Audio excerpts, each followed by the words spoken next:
She handed coffee to the man with the dog right in front of the inspector. Her boss didn't raise his voice.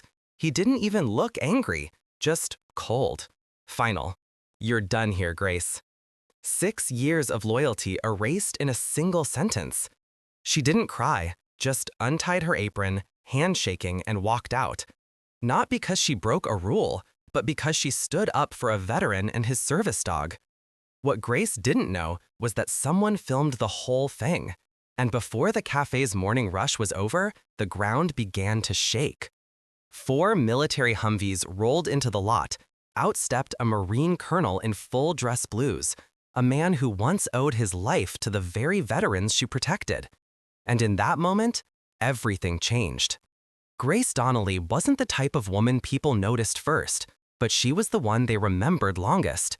At 35, she managed the Mason Mugga Café, tucked on the edge of downtown Mason, Georgia, just a 15-minute drive from Fort Granger, one of the largest Marine installations in the Southeast. The town itself was like something out of a Norman Rockwell painting. Oak-lined sidewalks, American flags on every third porch, and a hardware store that hadn't changed its paint color since the Reagan administration. But inside the cafe, things felt different, warmer, more human. Grace made sure of that. She didn't run the cafe like a business, she ran it like a second home. The kind of place where someone could walk in after a long day, or a long deployment, and feel human again. The coffee wasn't anything fancy, no espresso martinis or complicated froth art, just strong brews, hot refills, and handwritten notes stuck to the bulletin board behind the counter. But what set the Mason Mug apart wasn't the coffee. It was Grace. She remembered names, birthdays, blackout dates for deployment. She knew who liked their eggs over hard and who hadn't touched coffee since they got back from Iraq. She made space for silence, especially the kind that came from veterans who carried more than just physical scars.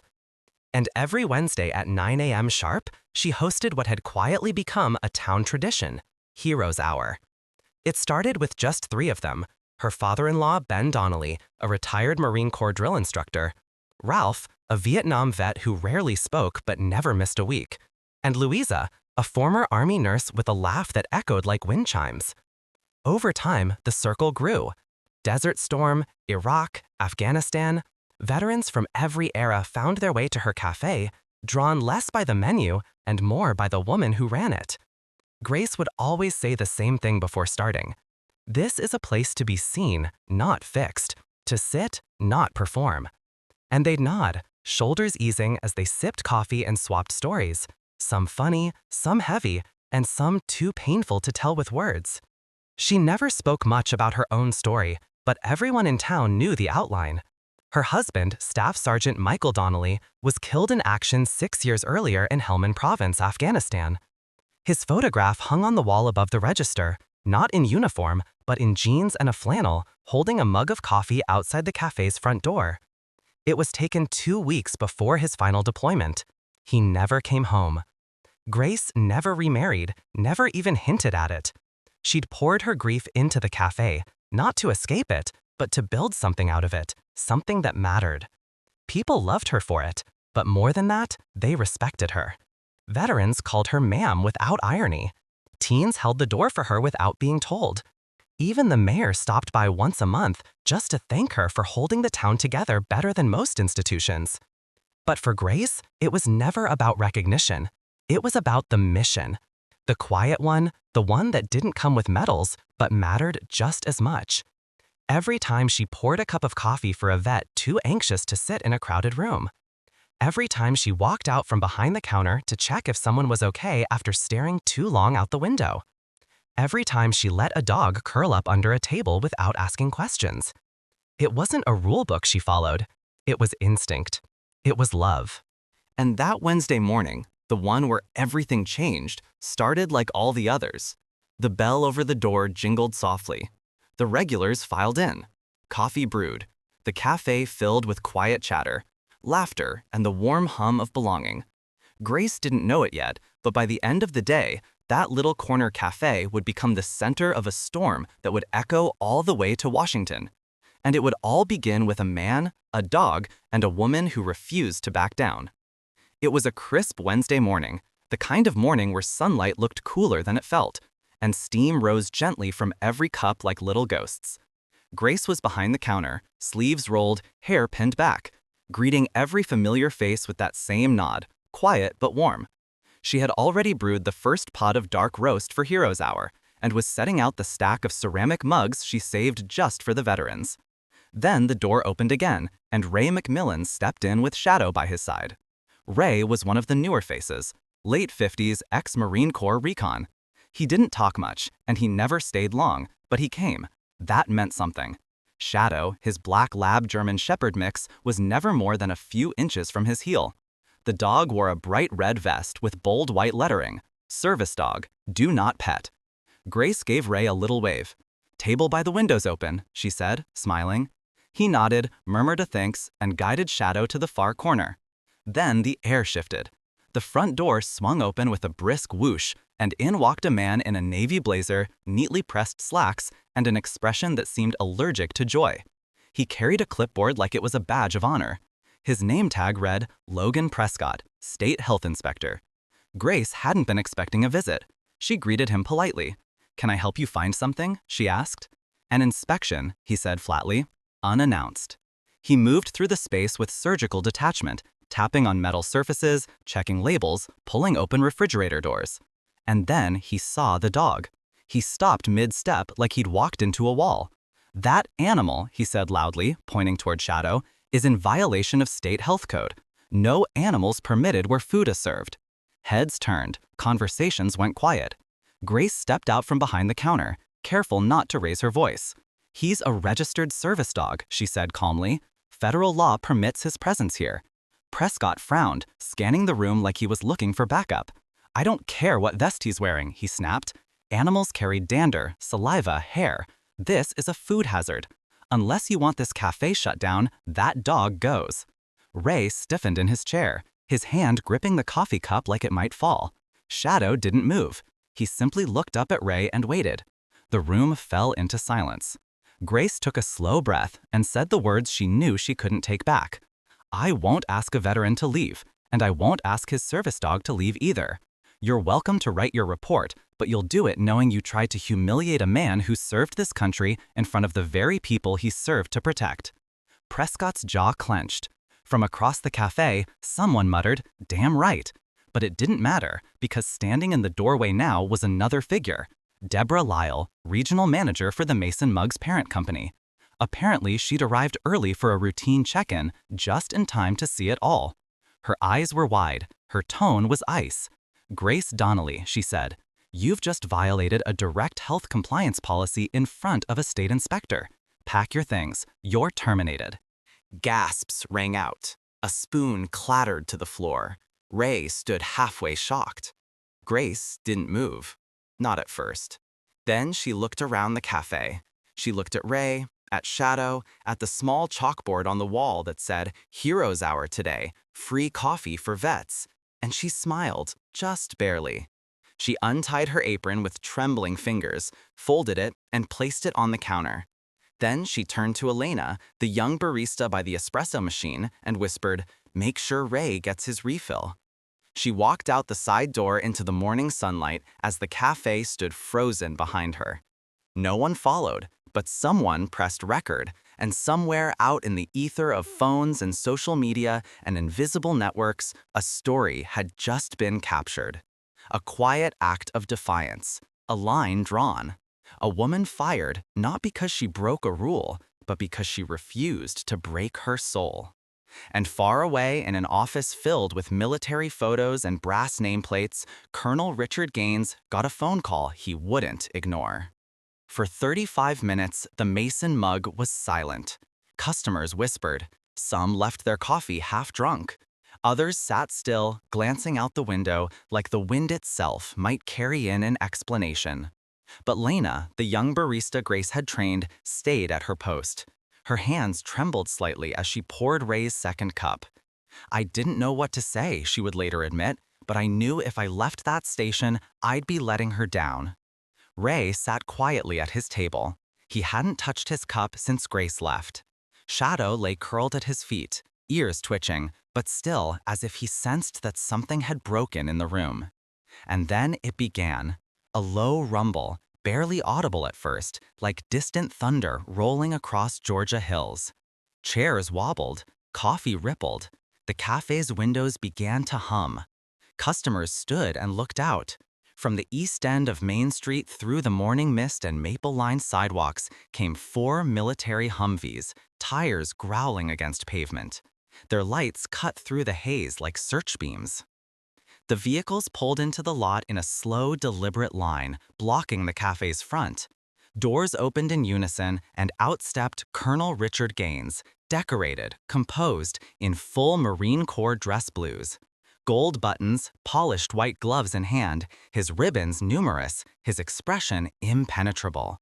Behind him, 24 Marines followed in formation, their uniforms sharp, their presence unmistakable.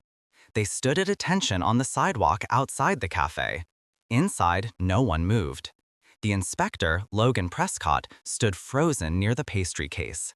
His clipboard lowered, forgotten. Deborah Lyle, the regional manager, had paled 2 shades and stepped back from the counter like it might burn her. The cafe's bell jingled once, and Colonel Gaines entered alone. His boots struck the floor hard, slow, echoing like a drum roll through the silence.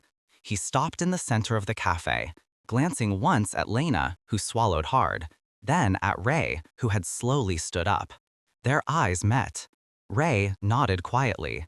The colonel returned it with something even deeper, a salute, and that's when Prescott stammered. I didn't know he was... The colonel didn't raise his voice. You don't need to know who someone is to treat them with basic dignity. He turned to Lena. Is Grace Donnelly here? Lena shook her head. She was fired for standing up for Mr. McMillan and Shadow. Colonel Gaines turned, his jaw tightening. That woman once served the families of this base better than most agencies combined. She gave my men a place to breathe when they came home with no words, and she treated a decorated Marine with the respect this nation promised him and forgot. Ray cleared his throat, speaking for the first time. She didn't ask questions, he said quietly. She didn't flinch when I walked in with a dog. She just poured the coffee and gave me a place to sit. That was the first time in a long time I felt like a person again. A tear slipped down a woman's cheek near the register. Colonel Gaines nodded, then turned to the Marines waiting outside. He stepped toward the door, and with a simple motion, he raised his hand in signal. They filed in, orderly, silent, reverent. 2 Marines moved behind the counter and removed the corporate logo from the wall, folding the vinyl panel like a flag.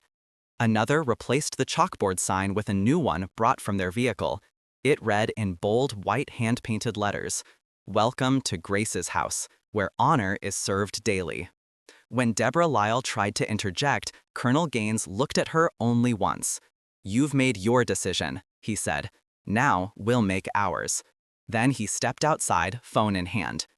A moment later, Lena's phone buzzed. She looked down, confused. "It's a direct message from Fort Granger," she said. "They've requested Grace report to base headquarters, today." Ray let out a slow breath, eyes wide. Shadow stood. And in the cafe that once held coffee and comfort, something entirely new was brewing. A reckoning. Grace sat in her truck on the edge of her driveway, keys in hand, but engine off. She'd been sitting there for 15 minutes. Still in her cafe clothes, coffee-stained jeans, her favorite blue flannel, and shoes that had seen more spilled espresso than she cared to count. Grace stared out at the road, replaying the morning over and over again. Fired in front of customers for doing the right thing. And now, a message from the base. Colonel Gaines would like to meet at Fort Granger headquarters today. She didn't know what that meant. She didn't know if it was a good thing, but somehow, deep down, she felt the shift. Something larger than her life at the Mason Mug had just begun. Grace took a breath, turned the ignition, and headed down the familiar road she'd driven hundreds of times before. Only this time, she wasn't going to drop off muffins or coffee canisters.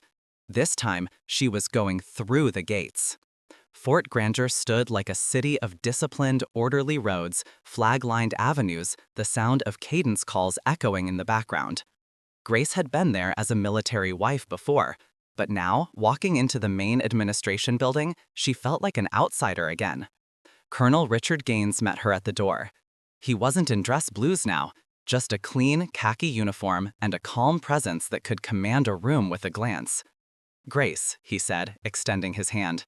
She shook it, firm but unsure. "Still not entirely sure why I'm here." "Let me show you something," he said. He led her down a hallway lined with portraits of past commanders, training maps, and commendation plaques. They stopped in front of a door labeled Veteran Transition and Wellness Initiative. Inside, the room was filled with folding chairs, whiteboards, and boxes of unused supplies. A few young staffers moved quietly in the corner, setting up therapy mats and moving donated equipment. This is a pilot program, he explained. We've been trying to get it off the ground for 2 years. Trouble is, it's hard to find someone who understands vets, not just from paperwork, but from the inside. Grace folded her arms. I'm not a therapist. I don't have a degree in social work. No, he said, but you built a place where men and women with invisible wounds came to heal. You did more with coffee and kindness than some programs do with $1 million budget. She didn't answer right away.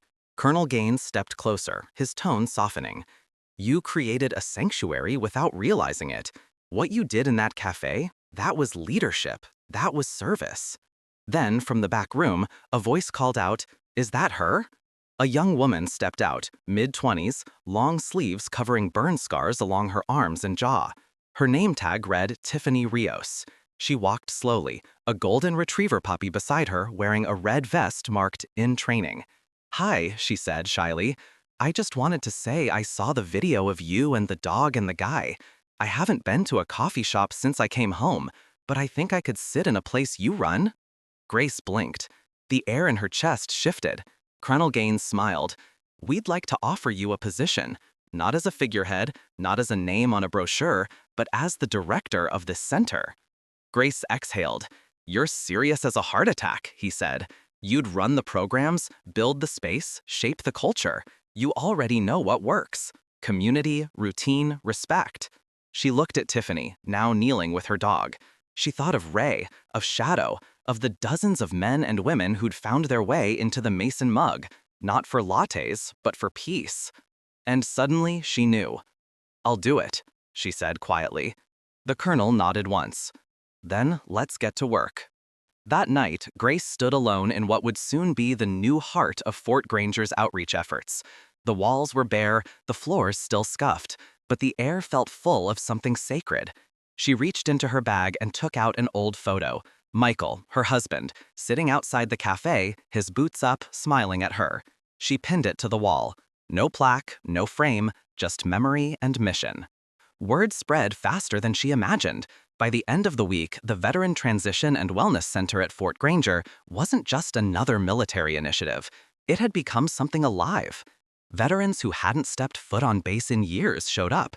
Young soldiers returned with hesitant spouses. Even the local newspaper, the Mason Herald, ran a full-page spread.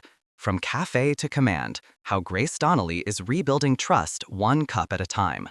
Grace didn't do anything flashy. She didn't bring in fancy speakers or consultants. She just did what she'd always done. She paid attention.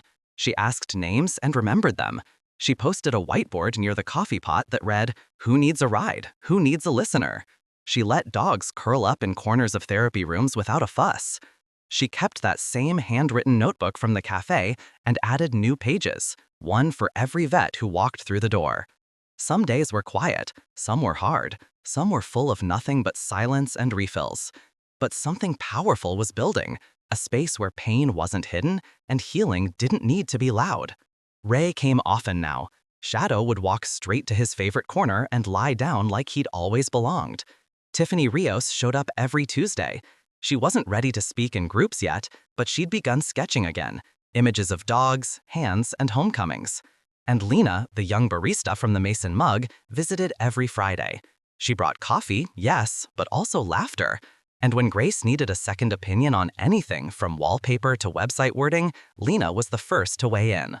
But not everyone was thrilled. Some officials questioned why someone with no formal training was running a federal pilot program. Auditors arrived quietly, clipboards in hand, suits stiff with skepticism. They examined logs, asked probing questions, even tested the water filters on the coffee machine. At the end of their review, one inspector looked Grace dead in the eye and asked, "What certifications do you hold that qualify you to counsel veterans?" Grace didn't blink. "I don't have certifications," she said softly, "just consistency and kindness." The inspector didn't respond, but he took notes. A week later, Grace received a formal notice. The wellness center was being reviewed for possible national model expansion. Colonel Gaines called it a victory. Grace just called it humbling. But even as the center grew, the Mason mug still tugged at her heart. One afternoon, she returned quietly without announcement. Lena was behind the counter. "You're supposed to be famous now," she teased, sliding a mug across the counter. "I'm just here for coffee," she said, smiling. The cafe had changed. Photos of vets now lined the walls. Ray, Tiffany, and others. A new sign had been hung near the register. Grace's Corner, where no one sits alone. Later that day, Grace drove across town to speak at a local fundraiser for veteran families. It was a modest event, mostly older folks and kids with crayon posters. She spoke without notes. "I didn't set out to build a program," she said. "I just refused to throw out a man and his dog." The crowd fell silent, then applause. Loud, long, real. And somewhere in the back, Ray stood, his silver star pinned to his chest, and gave her a quiet salute. Back at the center that night, Grace sat alone by the wall of photos. She added one more, a picture of the cafe taken the day after the Humvees came. People standing shoulder to shoulder, dogs lying under tables, coffee in every hand. No fear, no shame, just connection. Above it, she taped a small card that read, "Legacy isn't what we build for ourselves, it's what we protect in others." And in that stillness, Grace understood the cafe hadn't closed, it had simply moved. 3 weeks after the fundraiser, a letter arrived. It came in a sealed envelope stamped with the gold emblem of the Department of Defense. Colonel Gaines handed it to Grace personally. They stood inside her office at the Wellness Center, surrounded by the quiet hum of a space still learning how to heal. He didn't say much, just, "You'll want to sit for this." She opened it slowly, the official language blurred as her eyes scanned the first line. "You are hereby nominated for the National Civilian Commendation for Distinguished Service to Veterans." She read it again, then again. "I didn't do anything special," she whispered. Colonel Gaines chuckled. "That's exactly why you're getting it." The letter came with an invitation not just to attend a ceremony in Washington, but to speak at the National Veterans Advocacy Conference. Grace felt her knees go weak. "I'm not a public speaker." "You are now." The day she left for D.C., she packed light. Just one blazer, an old watch of Michael's, and the same notebook she'd used behind the cafe counter for years. Names, birthdays, notes like "Tiffany prefers tea" and "Don't ask Ray about May 15th." That notebook had carried more weight than any resume. As she waited at the airport, she heard someone call her name. "Need a ride, Miss Donnelly?" She turned to see Ray McMillan standing tall in full dress blues, shadow calm by his side, tail gently wagging. "The base assigned me as your escort," he said with a grin. Grace laughed, half nerves, half awe. "You clean up pretty good," he smirked. "You're the one about to speak to the Pentagon." The ballroom at the conference was larger than she expected. White tablecloths, polished brass podium, cameras at every angle. Her name glowed on the screen behind her in elegant lettering. When she stepped up to the microphone, her voice was smaller than the room, but the room leaned in. "I'm not a general. I'm not a doctor. I didn't write policy. I managed a cafe near a military base. I served coffee. I listened." A pause. "But in that space, I watched something sacred happen." Veterans came not for advice, but for presence. They didn't need to be fixed. They needed to be seen. People nodded. A few wiped away tears. "One day, I got fired for letting a man sit with his service dog." That was the moment everything changed. But the truth is, it was never about coffee. It was about dignity. Applause thundered through the hall. Ray stood in the back. He didn't cheer. He didn't clap. He just nodded like a soldier hearing his orders finally clearly. Later that night, as the sun dipped behind the Potomac, Grace stepped outside alone. She needed air, space, silence. A man in a gray suit with a white beard approached. Quiet, kind eyes behind thin glasses. "You don't remember me, do you?" he asked. She studied his face. It stirred something. He pulled out an old photograph, grainy, faded. Her, Michael, and the older man in uniform, outside the cafe long before her husband's last deployment. "You poured me a cup of coffee the day I got my medical discharge. You didn't say anything. You just smiled. It was the first time I felt like myself again." He held out the photo. "It's yours now." She took it with trembling fingers, words caught in her throat. Back home in Mason, the town held a welcome celebration. But Grace didn't go straight there. She returned to the wellness center. It was late, quiet. A few veterans still lingered near the fire pit. She walked to the wall of photos, reached into her bag, and added one more, a snapshot of the conference crowd giving her a standing ovation. Beside it, she taped the old cafe photo, the one with Michael and the soldier from long ago. And below them, she wrote a simple line: "Honor grows where kindness is consistent." As she turned to leave, a young veteran with nervous eyes stepped through the door. "Is this the place for, people like us?" Grace smiled gently. "No, son. This is the place for people like all of us." And just like that, her circle wasn't just full, it was open. In a world that moves faster every day, it's easy to overlook the quiet moments, the soft-spoken waitress, the trembling veteran, the wag of a service dog's tail. But sometimes those moments are the ones that shape us. Grace Donnelly didn't wear a uniform, she didn't hold rank, but she upheld something sacred: dignity. And in doing so, she reminded us all that honor isn't earned once, it's defended daily. What happened at that small cafe in Mason, Georgia, may seem like a rare story, but maybe it shouldn't be. How many graces have we walked past without noticing? How many veterans have we thanked only with words, not actions? In today's divided world, Grace's story asks us to pause, to ask ourselves, would I have stood up like she did? Have I ever kept quiet when I should have spoken up? We want to hear from you. Have you ever witnessed a quiet act of courage in your own life? Or maybe you've been on the receiving end of someone else's grace. Share your story in the comments below. Your experience could inspire someone else to do the right thing, even when it's hard. Thank you for spending time with us today. If this story moved you, please like, subscribe, and share it with someone who believes in quiet heroes. At Military Stories, we tell stories that matter, stories that honor not just the uniform, but the humanity behind it. Because sometimes the strongest stand doesn't come with a salute.